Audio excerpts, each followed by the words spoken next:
Nuestro Padre Celestial, Santo y Misericordioso, te damos gracias por salvarnos y por hacernos tus hijos santificados. Gracias por amarnos desde el principio y derramar toda tu preciosa sangre en la cruz para salvarnos cuando éramos pecadores. Gracias por no dejarnos como huérfano, sino darnos todas las cosas que pertenecen a la vida y a la piedad, con tu gracia guiando nuestros pasos. Hoy estamos aquí ante tu palabra con los amados hermanos. Ayúdanos para que podamos entender bien tu palabra que necesitamos. Y por favor, danos tu sabiduría, poder a través de tu palabra, para que podamos vivir nuestra vida cristiana más correctamente, fuertemente, para tu gloria, para tu evangelio. Confiamos en la mano poderosa todo este tiempo, en el nombre de Jesucristo, quien siempre nos ama, hemos orado. Amén. Busquemos la Biblia. Primeramente, busquemos en la Biblia Segundo de Samuel, Antiguo Testamento, Segundo de Samuel, capítulo 15, versículo 24 al 26.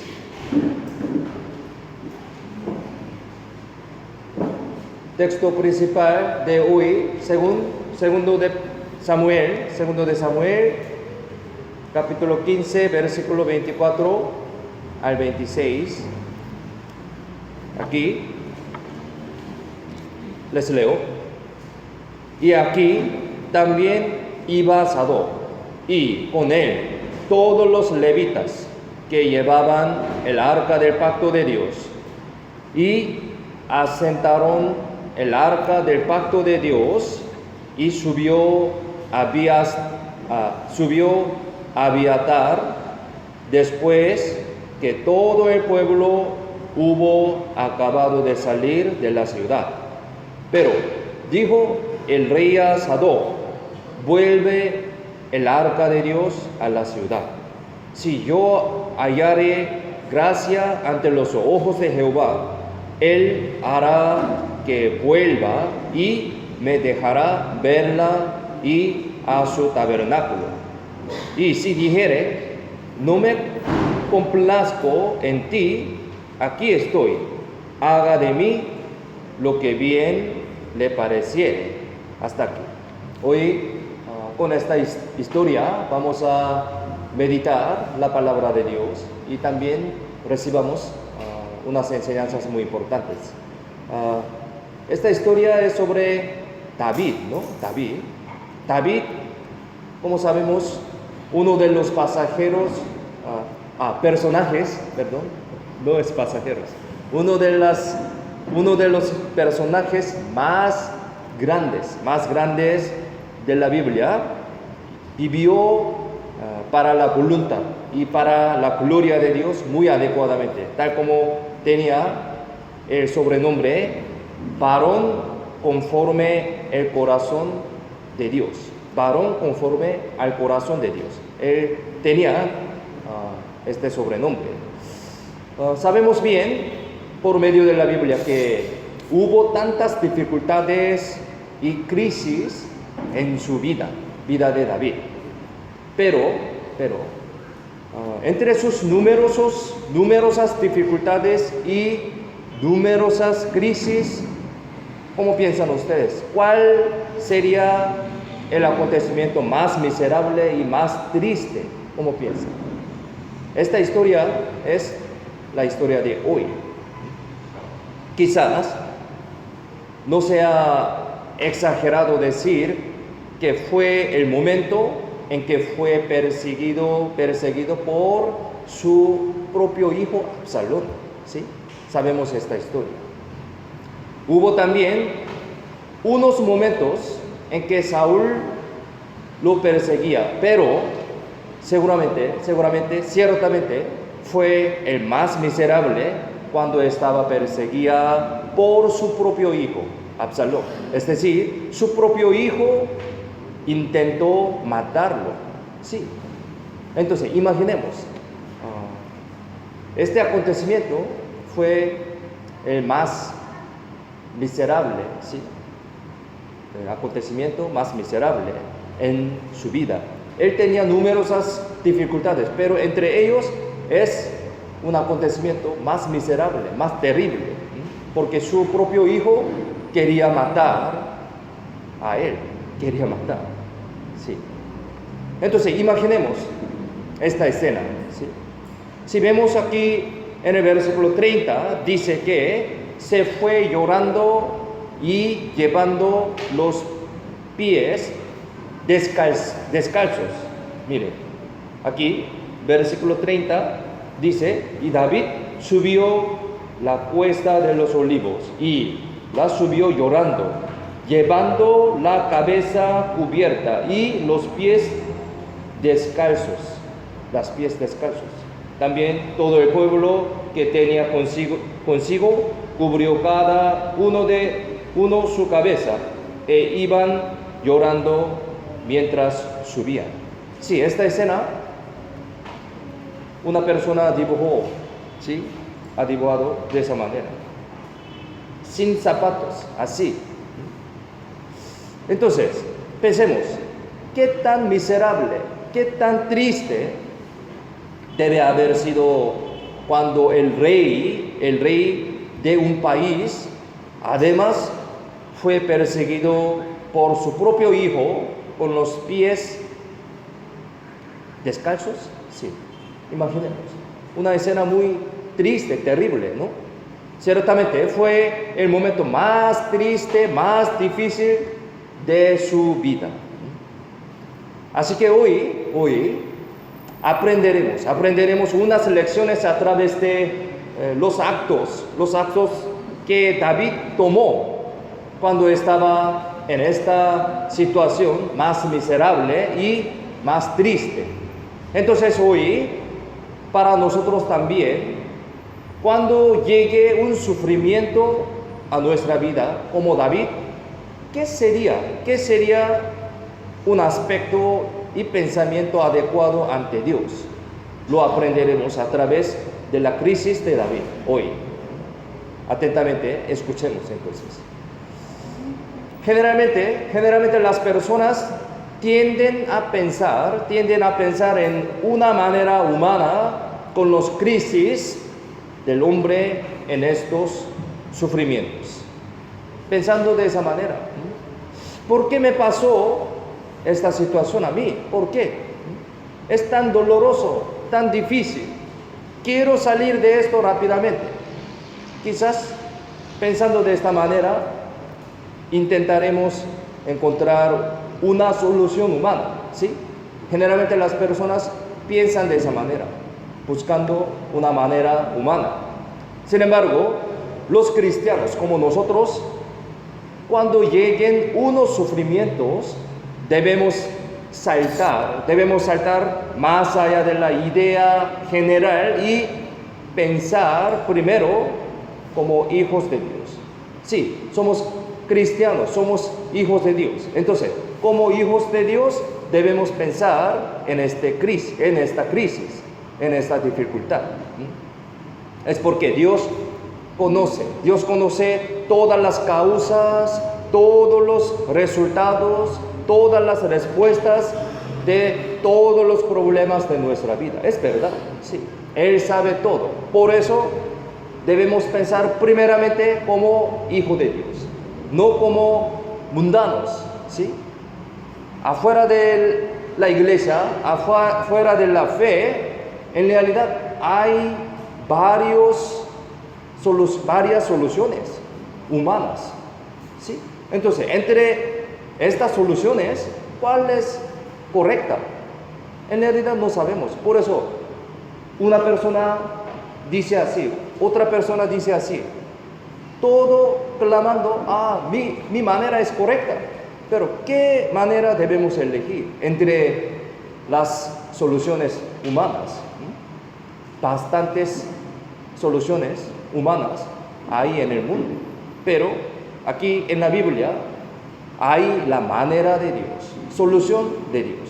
Entonces, nosotros como hijos de Dios, primeramente debemos buscar esta manera de Dios. En la Biblia, ¿sí? En la iglesia, en la fe. David lo hizo. Por eso hoy, a través de la historia de David, en crisis, vamos a pensar sobre esta manera. David también pensó acerca de su aflicción en este criterio de Dios, ¿sí? Un criterio de Dios, no criterio de hombre. Pensando de esa manera, ¿cuál es la razón de este sufrimiento? Él pensó de esa manera.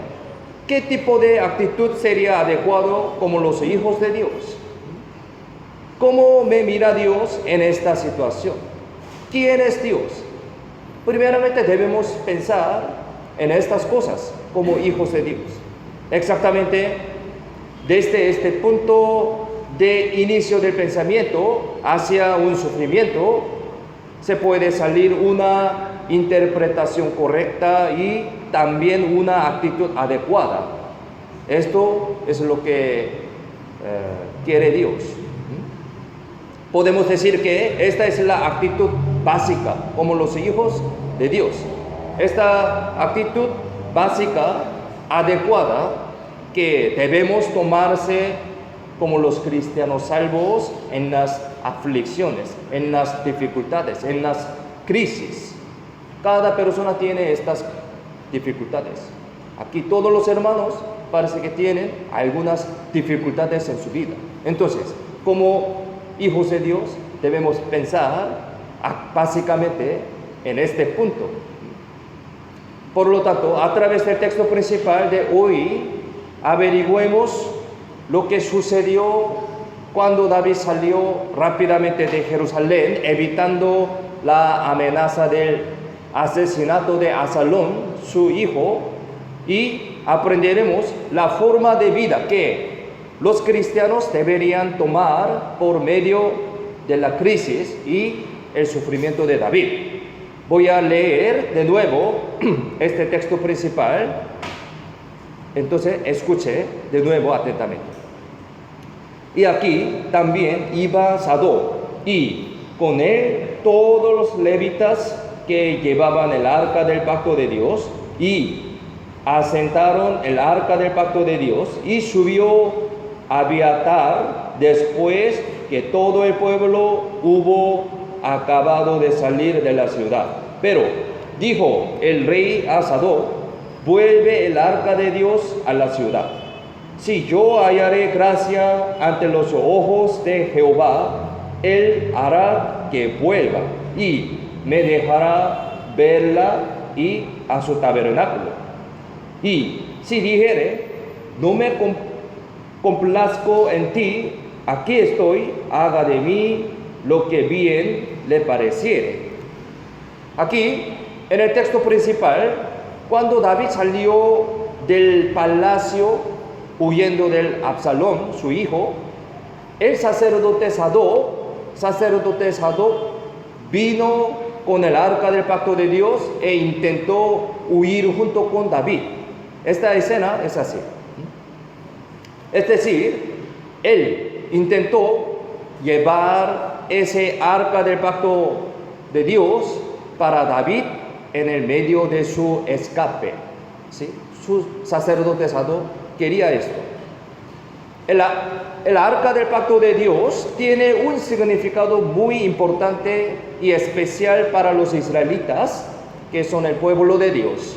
Es decir, podemos decir que ese arca del pacto es un símbolo de la presencia y de la obra de Dios para los israelitas. Por lo tanto, Sadoc, como sacerdote de Israel, reconoció al rey David, quien fue establecido por Dios, y pensó que el arca del pacto debería estar con David. Sadoc, como sacerdote, pensaba de esa manera. Por eso lo llevó para David, pensando de esa manera. Por eso, arriesgando la vida, llevó este arca del pacto de Dios que solo los levíticos pueden trasladar. Sí, sabemos que este arca del pacto de Dios debe traer solamente los levíticos, ¿sí? Solamente los levíticos. Esta es la ley de Dios. La ley para mover el arca del pacto de Dios es muy estricto. Y si no levítico o lo mueve de manera incorrecta, puede morirse, ¿sí? Debe morirse. El significado de mover el arca del pacto de Dios no era un asunto simple, no era un asunto ligero para los israelitas.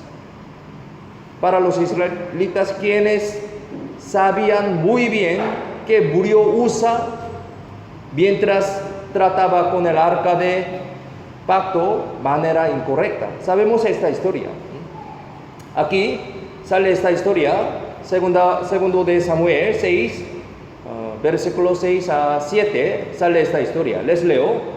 Cuando llegaron a la era de Nacón, Usa extendió su mano al arca de Dios y la sostuvo, porque los bueyes tropezaban, y el furor de Jehová se encendió contra Usa y lo hirió ahí Dios por aquella temeridad, y cayó ahí muerto junto al arca de Dios.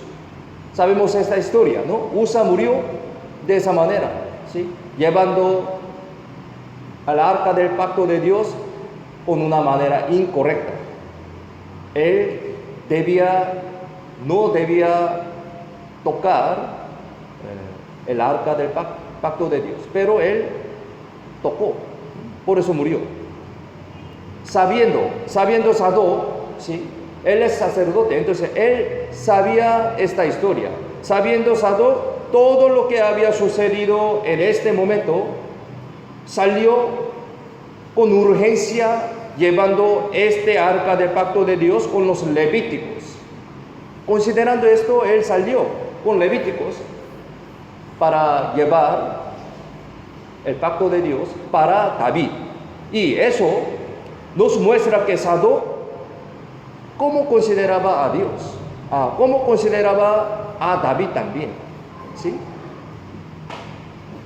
Podemos decir que era un acto que se arriesgaron la vida para ellos en una situación urgente y peligrosa de rebelión, ¿sí?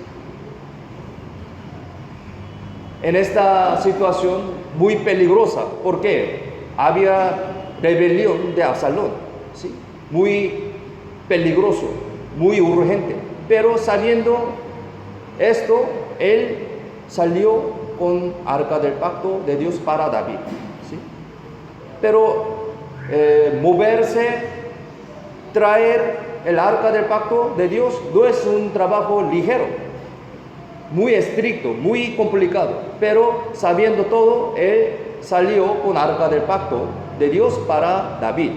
Por eso él honraba mucho a David, ¿sí? Él reconoció a David como rey de Dios, porque Dios ungió a él. Él sabía.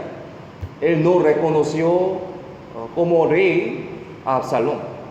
Por eso él llevó este arca del pacto de Dios.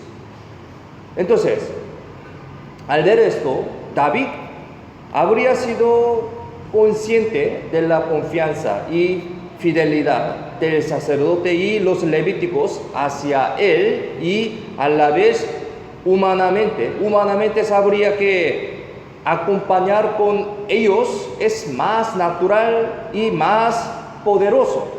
Humanamente pensando, sí, acompañar con sacerdote Sadoc, con arca del pacto de Dios y con levíticos, humanamente sería más mejor, mucho más natural más poderoso. Humanamente podría pensar de esa manera.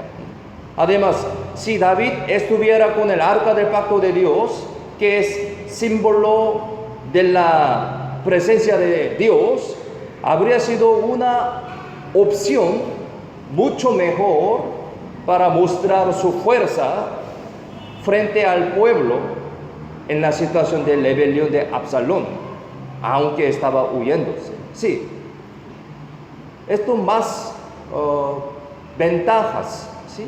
Sería más ventajas. Llevar arca del pacto también acompañando con sacerdotes ad hoc, con levíticos, sería mucho ventajas. Pero sorprendentemente David ordenó a Sadoc que devolviera el arca del pacto de nuevo a Jerusalén. La historia de texto principal de hoy es así. Sí, ordenó que devolviera el arca del pacto. ¿Por qué actuó David de esta manera? Esta no es una acción que provino de decisión humana, sino podemos decir que es una acción que provino del reconocimiento y la fe en la soberanía de Dios. Hoy pensemos en esto. Humanamente acompañar con los sacerdotes y levíticos con el arca del pacto se habría parecido una elección mucho más adecuada y razonable que lo que les hace regresarse, ¿no?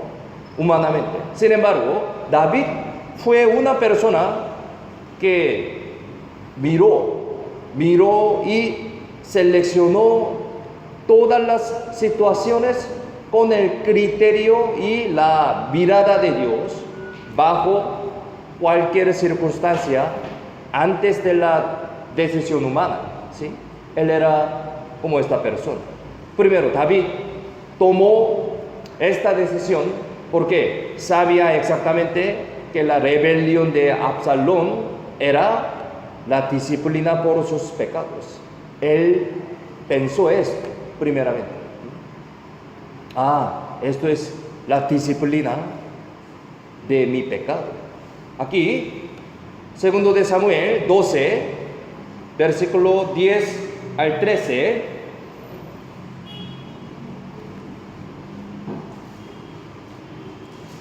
aquí sale sobre esta razón. Segundo de Samuel 12, versículo 10 al 13, les leo: por lo cual ahora no se apartará jamás de tu casa la espada, por cuanto me menospreciaste y tomaste la mujer de Urías Eteo para que fuese tu mujer. Así ha dicho Jehová: he aquí, yo haré levantar el mal sobre ti de tu misma casa, y tomaré tus mujeres delante de tus ojos, y las daré a tu prójimo, el cual yacerá con tus mujeres a la vista del sol, porque tú lo hiciste en secreto. Mas yo haré esto delante de todo Israel y a pleno sol. Entonces dijo David a Natán: pequé contra Jehová. Y Natán dijo a David: también Jehová ha remitido tu pecado, no morirás. Sabemos esta historia.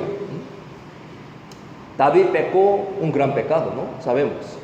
Siempre David debe haber estado pensando que Dios le daría esta disciplina por el acontecimiento de Betsabé, ¿sí? Aquí la Biblia dice sobre su disciplina, ¿sí? Por su pecado con Betsabé habrá esta disciplina. A través de Natán, él escuchó sobre la promesa de Dios, sobre la disciplina de Dios. Entonces, Siempre David pensaba sobre esta disciplina.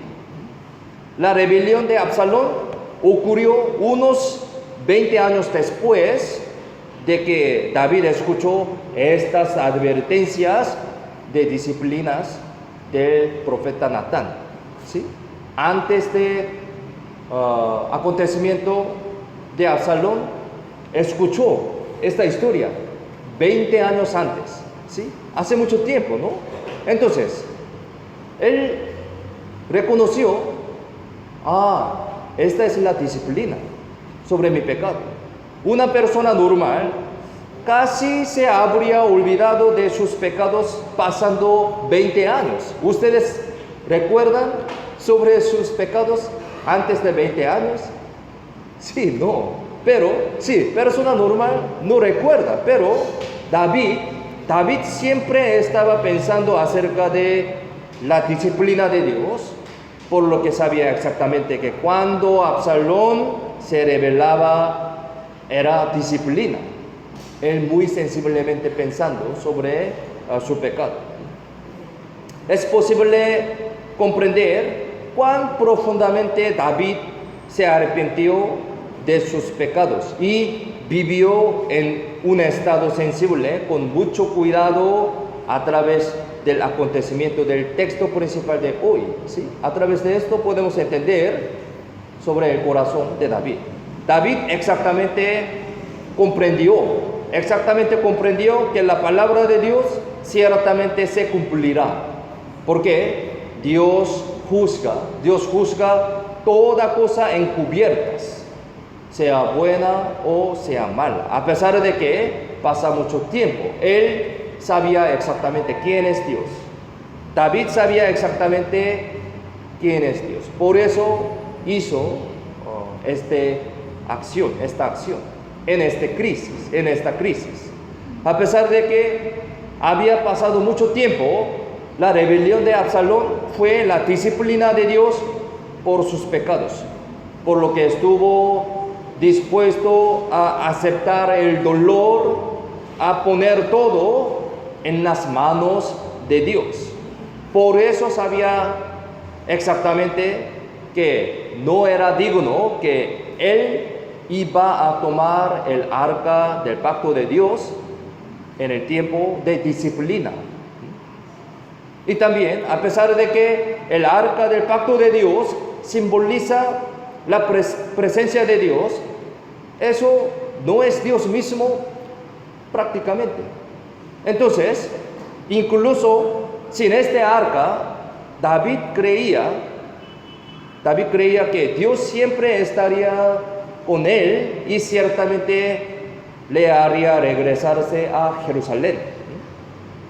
Sí, incluso sin este arca, él sabía sobre este principio, porque sabía que Dios disciplina a sus seres amados, ¿sí? Seres queridos, y también creía en la promesa de que Dios salvaría y restauraría su vida, como dice en el versículo 3.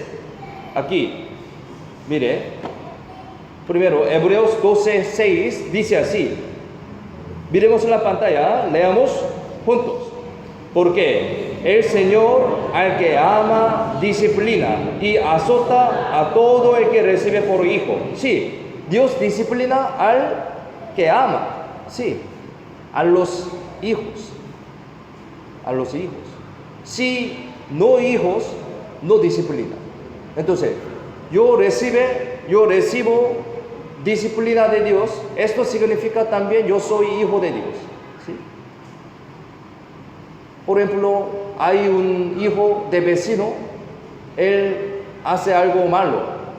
Yo entonces tengo que disciplinar a él. No importa conmigo. Pero mi hijo, mi hija, algo tiene error, yo doy esta disciplina. ¿Por qué? Mi hija, mi hijo, le amo por eso. Por amor, yo doy disciplina. Sí, misma manera, el Señor al que ama disciplina. Entonces yo tengo disciplina de Dios, eso significa también Dios me ama. Abajo aquí, segundo de Samuel 12:13, también miremos en la pantalla, leamos juntos. Entonces, dijo David a Natán, pequé contra Jehová. Y Natán dijo a David, también Jehová ha remitido tu pecado, no morirás. Sí, esta es la promesa de Dios. Por disciplina no matar, hasta matar a mi hijo, mi hija, no hacemos como disciplina. Es decir, David sabía exactamente quién es Dios y cuál es el significado y la esencia del sufrimiento que estaba sufriendo en este momento. Él sabía exactamente sobre este significado. También necesitamos saber exactamente lo que significa reconocer la soberanía de Dios y confiar en Dios en nuestra vida cristiana. Este es el tema más básico, más importante de nuestra fe. Si no entiende estos básicos, podríamos caer en una confusión y en los resultados equivocados. Por ejemplo, si tenemos la idea de que Dios está con nosotros solamente cuando estamos con el arca del pacto de Dios, eso sería un malentendimiento de Dios completamente. Es decir, Dios no es un ser o una arma útil que usamos cuando lo necesitamos, después de estar atrapado en una pequeña caja como el arca del pacto, ¿sí? Si vemos primero de Samuel capítulo 4, aparece una escena de las batallas entre los israelitas y los filisteos. Sin embargo, a medida que Israel continuaba siendo derrotado sucesivamente, los israelitas pensaron un método para llevar el arca del pacto de Dios al campo de batalla. Así, ellos consideraron que Dios iba a luchar para ellos y así ganar. Los israelitas pensaban de esa manera. Aquí sale esta historia. Primero de Samuel 4:3 sale esta historia. Yo leo: cuando volvió el pueblo al campamento, los ancianos de Israel dijeron: ¿por qué nos ha herido hoy Jehová delante de los filisteos? Traigamos a nosotros de Silo el arca del pacto de Jehová, para que viniendo entre nosotros nos salve de la mano de nuestros enemigos. Los ancianos de israelitas pensaban de esa manera, porque continuamente perdió en la batalla, en la guerra con filisteos. Por eso, ¿por qué perdimos continuamente? Necesitamos pacto del arca, ¿sí? Necesitamos el arca del pacto, ¿sí? Arca del pacto de Dios. Por eso es una arma.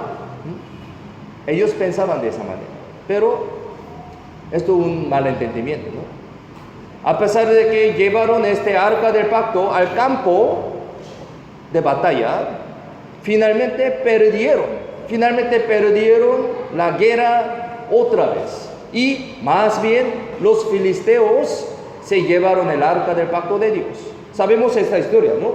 Esto es el resultado. Aquí, versículo 10-11 dice: pelearon pues los filisteos e Israel fue vencido, y huyeron cada cual a sus tiendas, y fue hecha muy grande mortandad, pues cayeron de Israel 30,000 hombres de la pie, y el arca de Dios fue tomada, y muertos los dos hijos de Elí, Ofni y Finés. Esto es el resultado. Debemos pensar bien sobre esta historia también. Dios no es algún ser, que está atrapado en el arca del pacto y sale a trabajar cuando la gente lo pide. Totalmente no es así, pero las personas a veces malentienden de esa manera.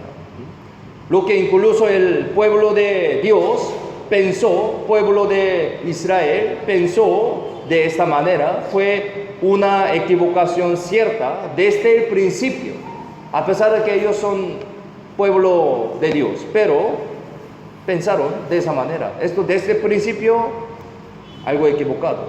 Primero, ellos tuvieron que encontrar la causa de sus continuas derrotas en la parte de ellos, primeramente.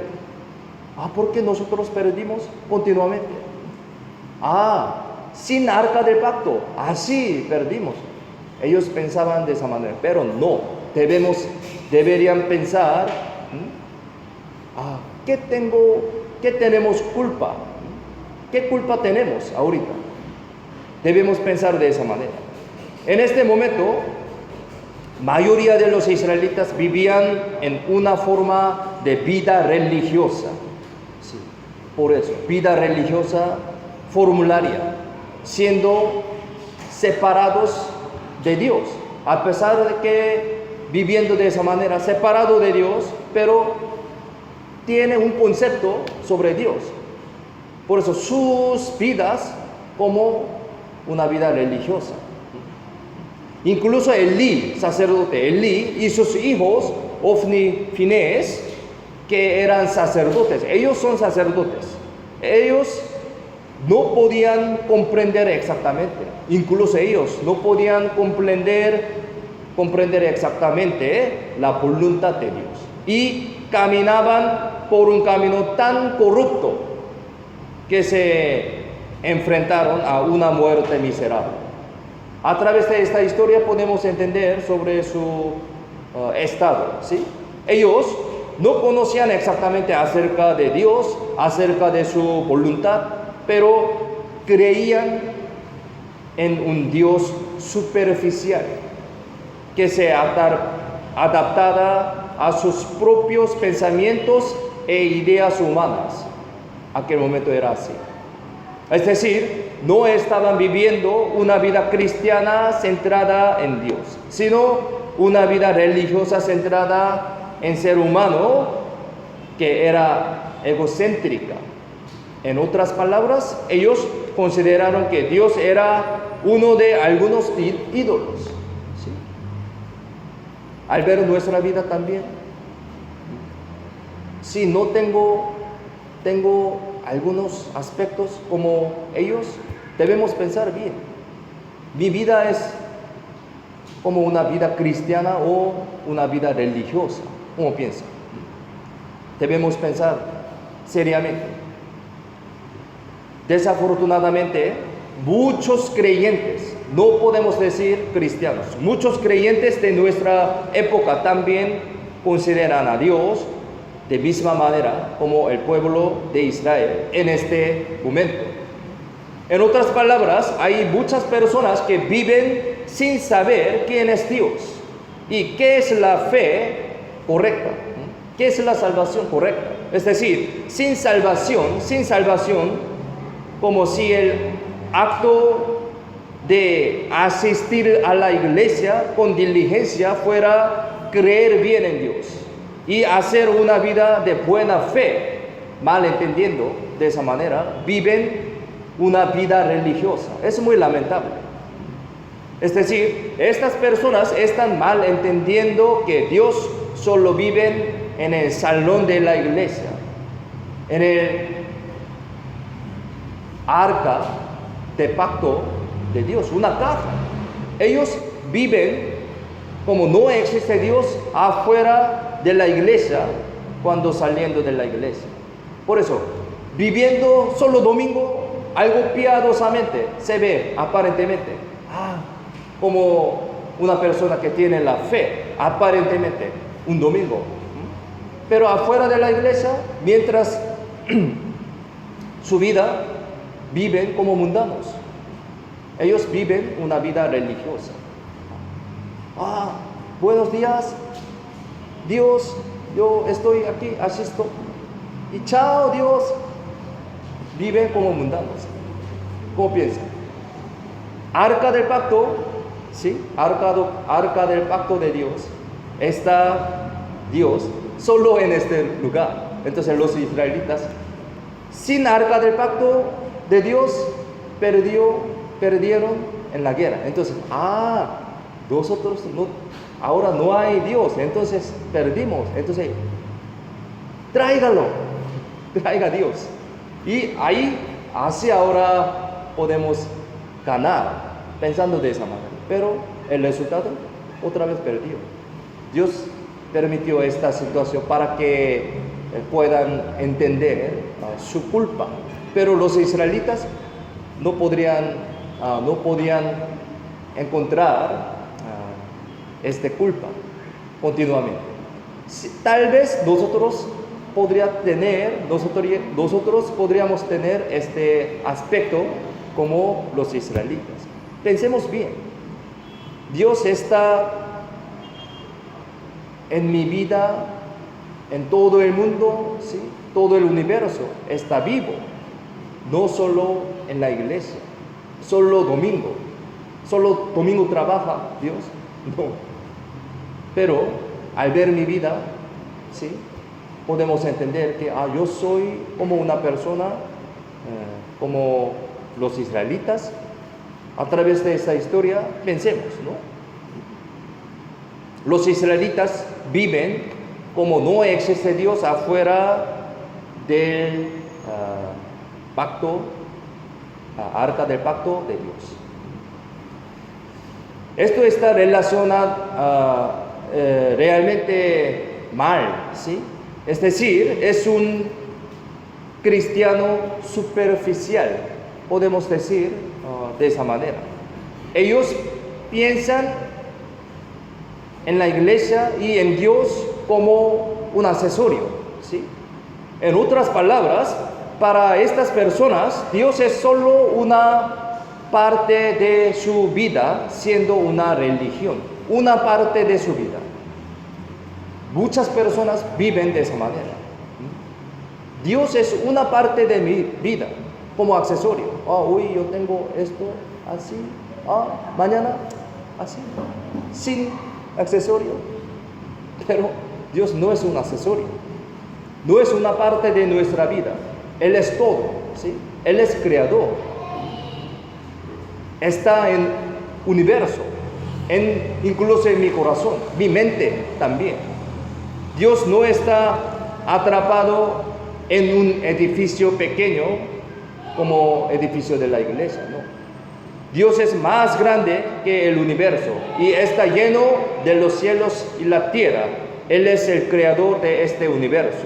Sin embargo, lamentablemente muchas personas malinterpretan a Dios y viven con un Dios encerrado en sus propios pensamientos, propias ideas. Incluso los cristianos salvos podrían actuar de acuerdo con sus propios pensamientos, propios sentimientos, propias voluntades, en lugar de la voluntad esencial de Dios. Eso es muy importante, debido a que ellos aprenden mucho de la palabra en la iglesia, podrían acumular muchos conocimientos, muchas informaciones bíblicas en su cabeza. Por eso se pueden equivocar que conocen bien la voluntad de Dios por sí mismos. Ahora muchas personas piensan de esa manera. Ahora por YouTube, por varios métodos, hay muchas informaciones bíblicas, ¿no? Entonces, a través de ellos, con las informaciones de la Biblia, piensan que yo tengo muchos conocimientos o mucha fe en Dios. Ellos piensan que yo tengo obediencia también, yo ya sé, yo sé la voluntad de Dios. Pero eso debemos cuidar bien. Muchos conocimientos, muchas informaciones y vivir bien, humildemente, confiando en Dios es totalmente diferente. Es decir, si sabemos mucho de la palabra, como unas informaciones, conocimientos, si sabemos muchos de palabra, pero no la obedecemos, este punto más importante, no la obedecemos, podríamos convertirnos en una persona más peligrosa. Hay una persona que tiene muy grande cabeza, muy grande, ¿sí? Porque con conocimiento, informaciones, cabeza grande, pero su cuerpo chiquito, así, es anormal, ¿sí? Por eso, con estas informaciones, consideran que yo sé la voluntad de Dios. ¿Por qué? Tiene muchas informaciones. No obedecemos, pero tenemos muchas informaciones.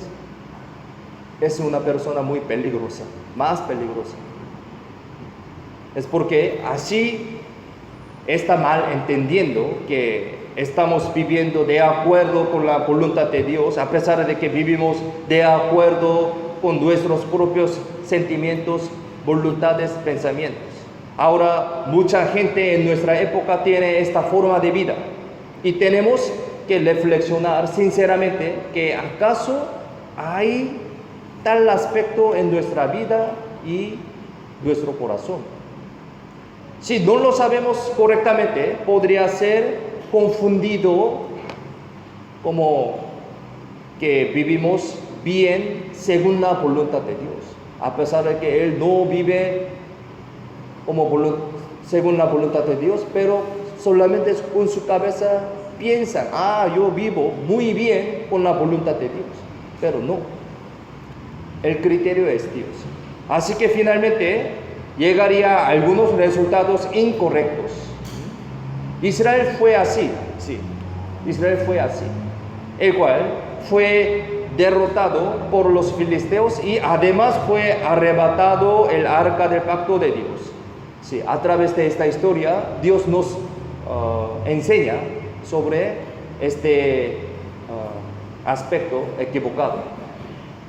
Por lo tanto, debemos conocer a Dios, pero conocer exactamente, no aparentemente, no solamente conocimientos. En el texto principal de hoy, David sabía exactamente quién es Dios y cuál era el significado de su sufrimiento. Por eso David pudo tomar una actitud correcta, incluso en el medio de esta crisis. Y en conclusión, él regresó a Jerusalén. Sí, sabemos esta historia. En conclusión, él regresó a Jerusalén nuevamente, según la promesa de restauración que Dios le ha dado.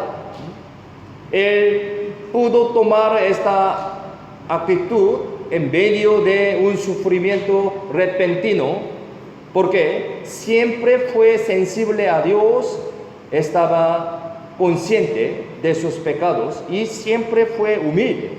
Este aspecto es muy importante. Por lo tanto, cuando enfrentamos estas dificultades y estas tribulaciones en nuestra vida, primero debemos mirar, debemos pensar con el corazón y el criterio de Dios con el corazón humilde y el criterio de Dios desde el principio. Por eso la Biblia dice así. Busquemos la Biblia, Eclesiastés capítulo 7, versículo 14.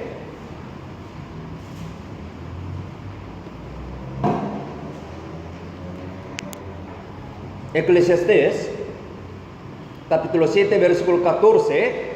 También leamos juntos. En el día del bien, goza del bien, y en el día de la adversidad, considera. Dios hizo tanto lo uno como lo otro, a fin de que el hombre nada halle después de él. David era un hombre de considerar y pensar en una adversidad, como dice esta palabra. Debido a que David siempre estaba pensando acerca de las adversidades que tenía, si fueran la prueba o la disciplina de Dios. Así que le dio cuenta que era la disciplina por sus pecados, incluso después de unos 20 años, y pudo tomar una actitud muy adecuada. En el momento más miserable y triste, cuando su hijo intentó matarlo, David no se equivocó confundiendo con un juicio humano, sino que meditó en la voluntad de Dios para poder recibir este sufrimiento dignamente, confiando en Dios. También para nosotros podrían llegar a algunas dificultades y algunas tribulaciones en nuestra vida. Ellas podrían ser una disciplina por nuestros pecados o una prueba para nuestro entrenamiento en nuestra vida cristiana. Pero lo importante es que los ambos son todos permitidos en la providencia de la soberanía de Dios. Porque Dios sabe todo y nos permite estas aflicciones, estas dificultades, por disciplina o por prueba, ¿sí?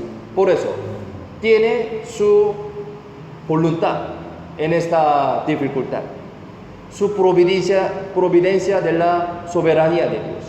También debemos conocer bien que Dios ciertamente dará el buen final. Este punto es más importante. Al fin será bueno, pero en proceso podría ser muy difícil, pero el fin será bueno. Y la restauración a aquellos que no entienden completamente y lo aceptan adecuadamente en la voluntad de Dios. Sí, restaurará. Cuando meditemos humildemente en la voluntad de Dios y vivamos con sensibilidad ante Dios, podemos darnos cuenta acerca del significado del sufrimiento y la disciplina exactamente. Entonces, podemos confiar en la buena promesa de Dios y podemos orar adecuadamente, y entonces Dios responde a estas oraciones y guía nuestros pasos por un buen camino. Esta es la manera de Dios. Es decir, tener un pensamiento centrado en Dios en el sufrimiento es la condición básica para pasar bien estas dificultades y lograr hermosos resultados. En estas crisis debemos tener esta actitud básicamente desde el principio. Debido a que David sabía exactamente sobre este principio, en su miserable sufrimiento pudo devolver el arca del pacto al Jerusalén y pudo confiar todo por completo a la buena mano de Dios. Por eso, aquí volvámonos, segundo de Samuel 15, versículo 25 al 26. Aquí el texto principal, de nuevo, una parte del texto principal. Aquí, 25-26, leamos juntos. Pero dijo el rey a Sadoc: vuelve el arca de Dios a la ciudad. Si yo hallaré gracia ante los ojos de Jehová, él hará que vuelva y me dejará verla y a sus tabernáculos. Y si dijere: no me complazco en ti, aquí estoy, haga de mí lo que bien le pareciere. ¿Sí? David David no trató de resolver sus sufrimientos a través de cálculos y métodos humanos, sino reconoció humildemente la soberanía de Dios sobre su disciplina y el sufrimiento que le ha dado por Dios, y confió todo a la buena voluntad que Dios dirigiría, ¿sí? Dirigía, ¿sí? Eso fue posible porque él sabía exactamente quién es Dios y tenía la fe en que ciertamente Dios lo restauraría y lo llevaría de regreso a Jerusalén. Él sabía esto. Así que David pudo orar adecuadamente ante Dios, incluso en el momento del sufrimiento. Y Dios lo guió respondiendo a esta oración. Cuando David, salió de Jerusalén llorando, descalzo, escuchó la noticia de que Ahitofel, quien era su consejero, lo traicionó y se convirtió en el consejero de Absalón. Es muy lamentable, ¿no?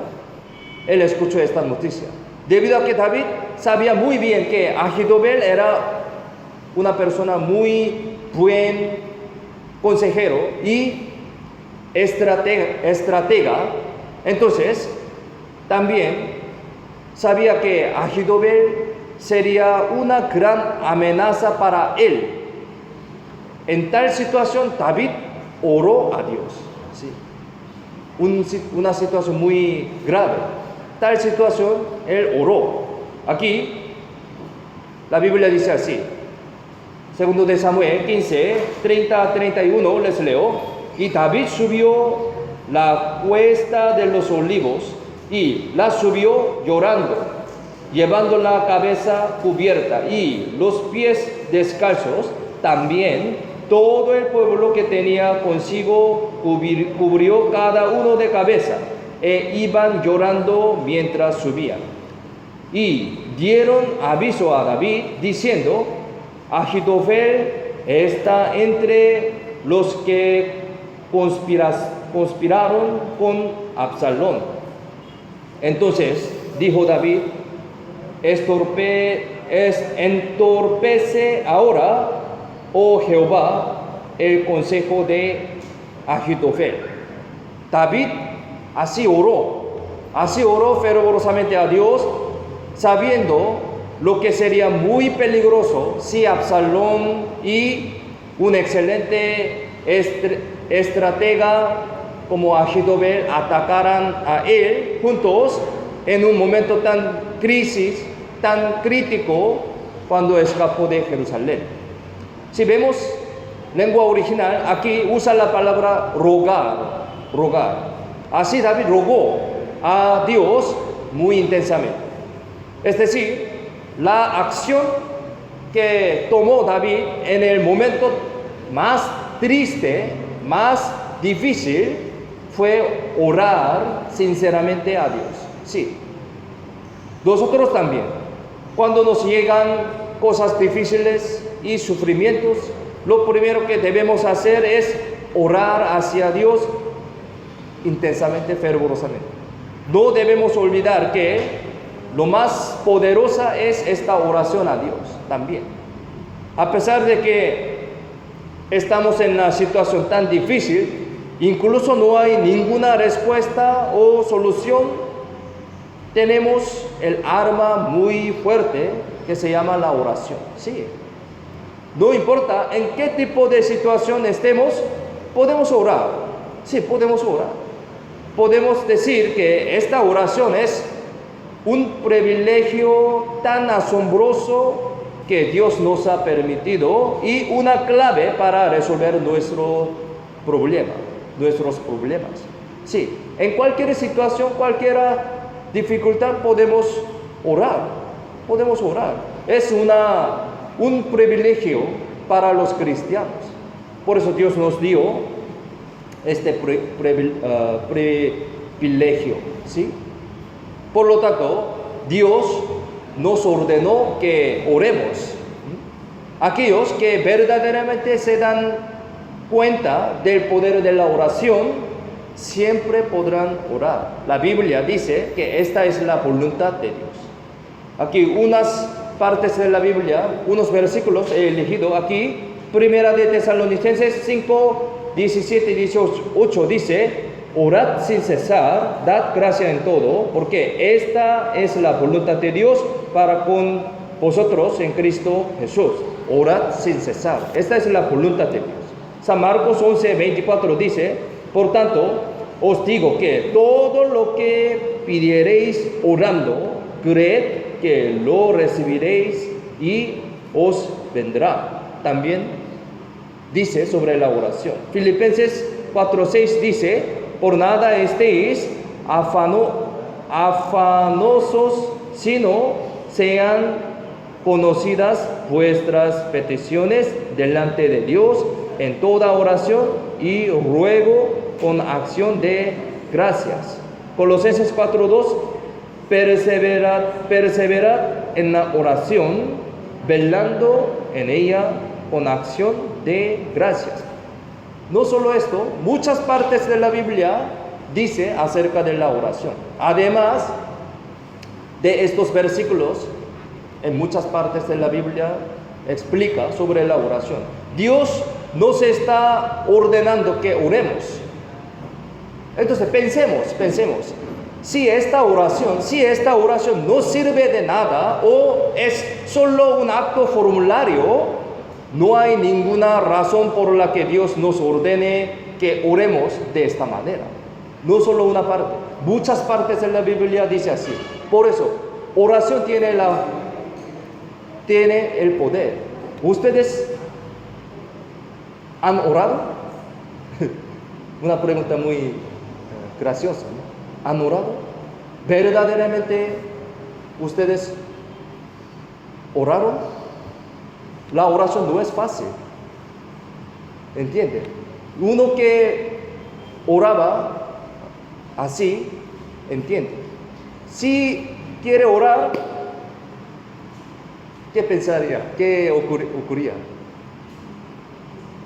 Muchos pensamientos, otras cosas, no puede orar. Más atentamente, más sinceramente, no es fácil. ¿Por qué? Siempre el diablo ataca. Otros pensamientos, otras ideas ocurren. Enfocando una oración así, una ruidoso, pensando otra cosa, y impide siempre. ¿Por qué? Esta oración tiene mucho poder. Por eso el diablo no le gusta. El diablo quiere atacar, que no ore. Entonces, venciendo esto, por eso aquí muchas partes de la Biblia dice así: un lugar tranquilo y madrugada o cualquier manera, orando muy adecuadamente, tiene mucho poder, ¿sí? Necesita un enteramiento, ¿sí? Por eso, cuando venga a la iglesia, sí, oramos. ¿Sí? Cualquier momento podemos orar. Venga a la iglesia, comiendo, básicamente, pero visitando a un lugar, empezamos con la oración. Nosotros también, siempre empezamos con la oración, terminamos con la oración. No se olviden esto, ¿sí? Oración tiene poder, ¿verdad?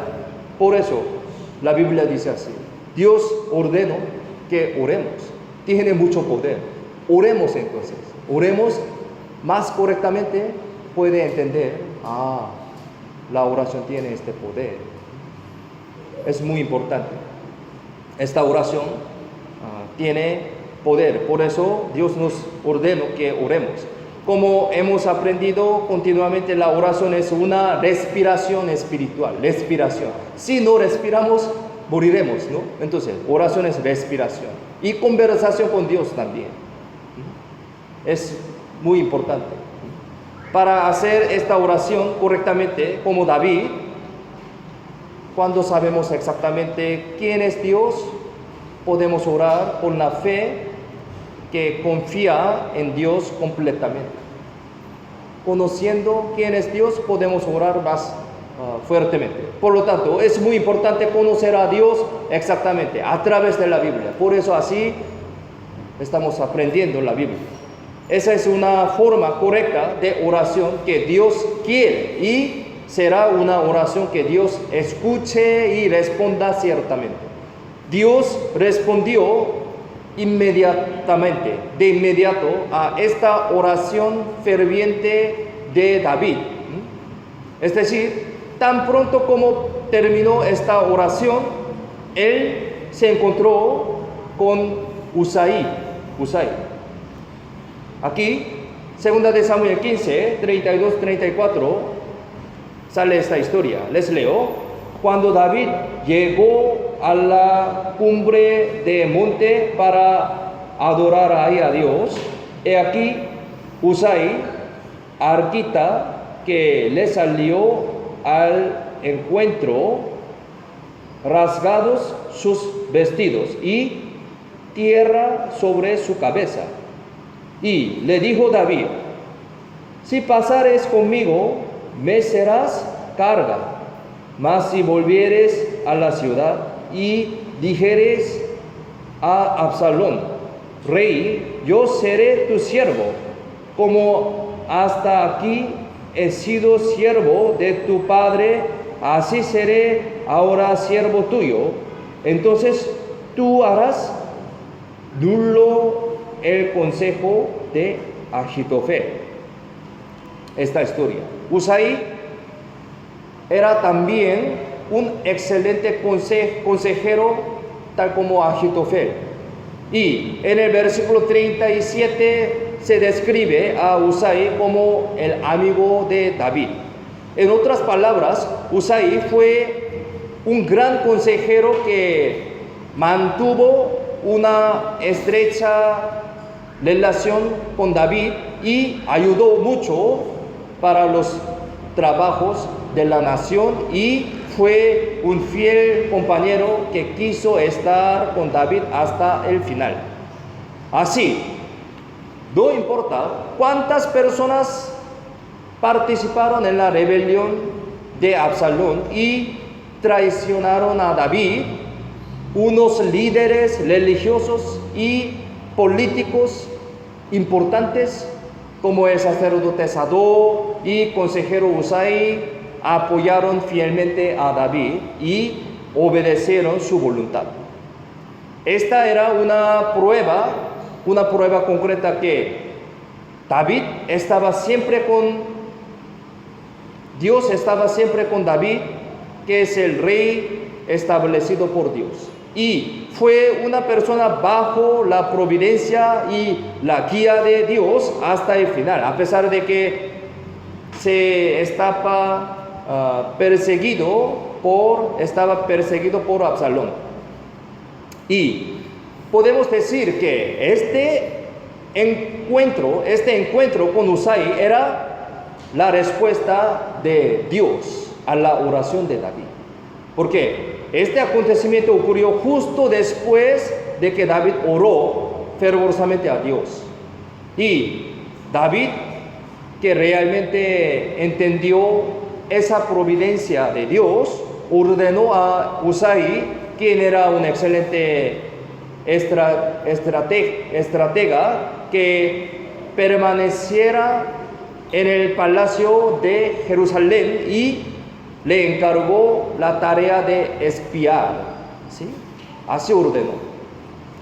A la vista humana, esto se veía como un plan humano, pero a través de la actitud de fe de David y la oración que aparece en la crisis de 2 de Samuel capítulo 15, podemos entender que esa era una sabiduría asombrosa que Dios le ha dado según la providencia de Dios. Finalmente Usai permaneció en el palacio de Jerusalén y así que pudo bloquear el plan de Ahitofel y salvar a las vidas de David y de las personas que estaban junto con David. Es decir, al ver el versículo 17, aparece el plan excelente de Ahitofel. Si Absalón se hubiera apresurado a perseguir a David, según este plan, habría atrapado a David.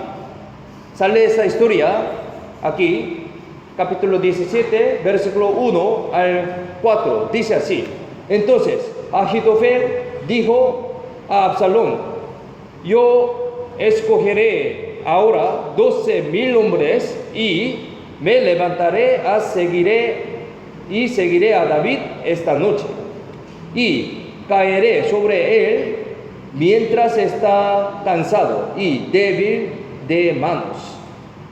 Lo atemorizaré y todo el pueblo que está con él huirá y mataré al rey solo.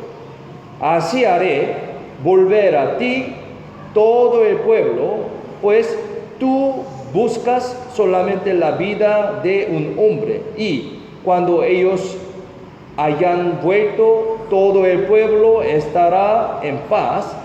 Este consejo pareció bien a Absalón y a todos los ancianos de Israel. Sí, él dio este plan. Quizás si este plan de Ahitofel se hubiera realizado en esta noche, David habría sido capturado por Absalón ciertamente. Sin embargo, Usai, quien permaneció en el palacio, presentó un plan más plausible, ¿sí? Así que el plan de Ahitofel fue inútil. Sale esta historia aquí, versículo 7, dice: entonces Usai dijo a Absalón: el consejo que ha dado esta vez Ahitofel no es bueno. Y así explicando sobre su plan. Versículo 14 dice: entonces Absalón y todos los de Israel dijeron: el consejo de Usai arquita es mejor que el consejo de Ahitofel, porque Jehová había ordenado que el acertado consejo de Ahitofel se frustrara para que Jehová hiciese venir el mal sobre Absalón. Abajo dice: pero Ahitofel, viendo que no se había seguido su consejo, enalbardó su asno y se levantó y se fue a su casa, a su ciudad, y después de poner su casa en orden, se ahorcó y así murió y fue sepultado en el sepulcro de su padre. Así murió. Dios dio de esa manera.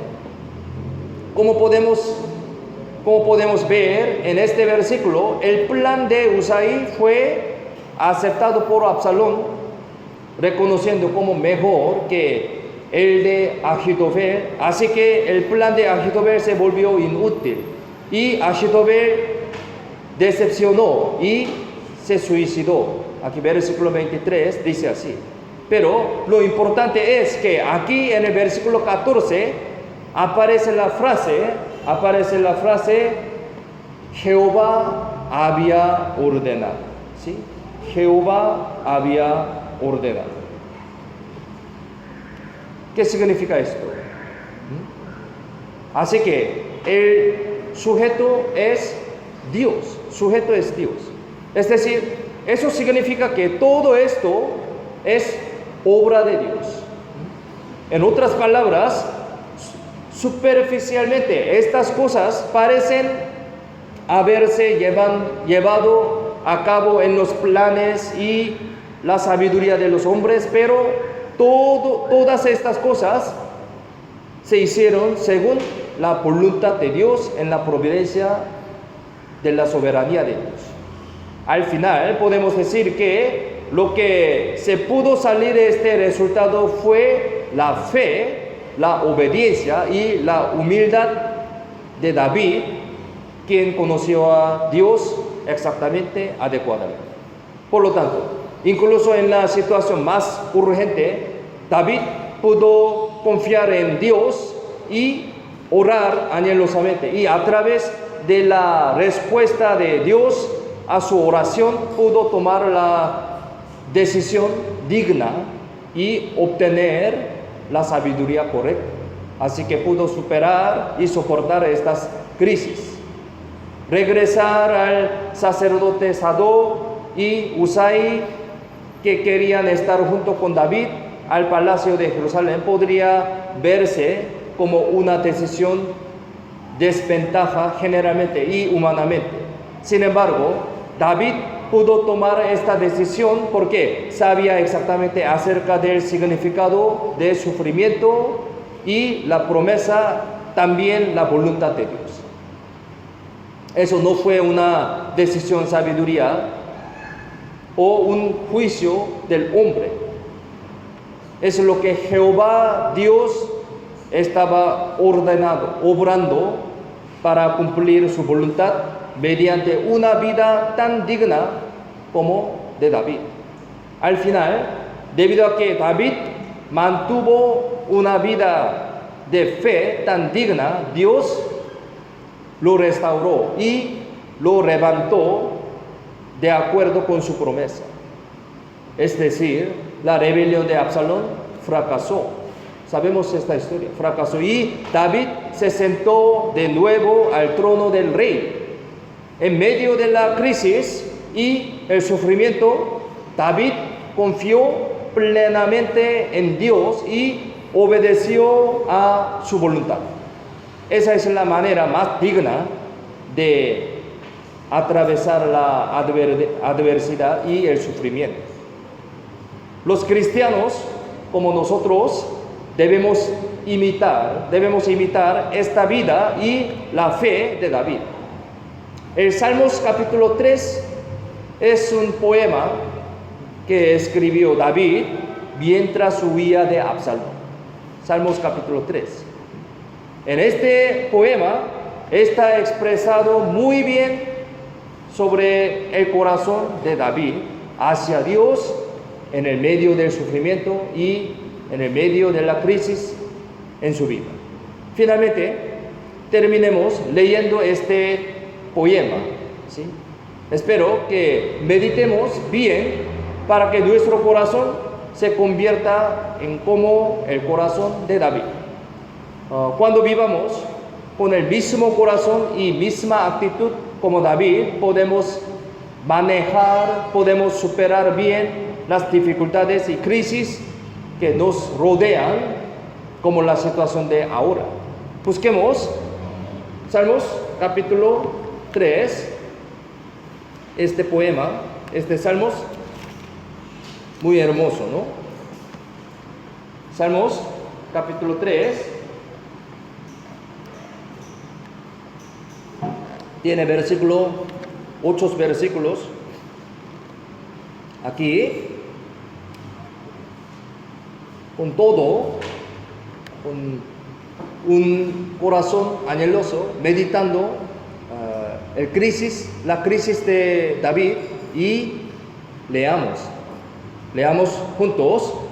Oh Jehová, cuánto se han multiplicado mis adversarios, muchos son los que se levantan contra mí.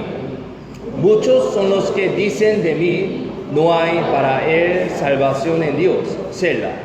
Mas tú, Jehová, eres escudo alrededor de mí, mi gloria y el que levanta mi cabeza.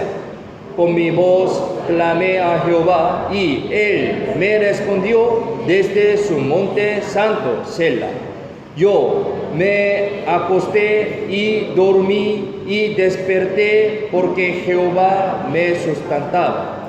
No temeré a 10 millares de gente que pusieren sitio contra mí. Levántate, Jehová, sálvame, Dios mío, porque tú heriste a todos mis enemigos en la vigía. Los dientes de los perversos quebrantaste. La salvación es de Jehová. Sobre tu pueblo sea tu bendición, Selah. No se olviden entonces estas enseñanzas que aprendimos hoy y así que vamos a vivir nuestra vida cristiana más dignamente, sanamente, fuertemente, adecuadamente en estos tiempos muy difíciles. Cada uno de nosotros tenemos dificultades, tenemos crisis, pero meditando este corazón de David y vamos a vivir muy adecuadamente. Después de culto, yo voy a presentar algo sobre nuestra remodelación, ¿sí? Entonces, viendo un video, vamos a compartir unas cosas sobre la remodelación. Entonces, no salgan, por favor, ¿sí? Escuchan, por favor, hasta fin. No salgan, por favor. Y entonces, vamos a escuchar una presentación. Oremos juntos para terminar. Vamos a orar. Dios Padre, te damos gracias por salvarnos y hacernos tus hijos santificados. Gracias por permitirnos esta oportunidad que aprendimos tu palabra preciosa. Ayúdanos y guíanos para que vivamos correctamente según tu palabra y ayúdanos para poder dar nuestro corazón anheloso muy dignamente para tu gloria y para tu evangelio. Tenemos muchos planes de la iglesia, el seminario en Huaraz, retiro de verano y también la remodelación de la iglesia. Así que ayúdanos para poder realizar todas estas cosas para tu gloria, para tu evangelio. Nos da tu sabiduría y tu poder. Queremos que sea glorificado a ti a través de nuestra vida adecuada en esta iglesia. Confiamos en la mano poderosa toda nuestra vida, en el nombre de Jesucristo, quien siempre nos ama, hemos orado. Amén.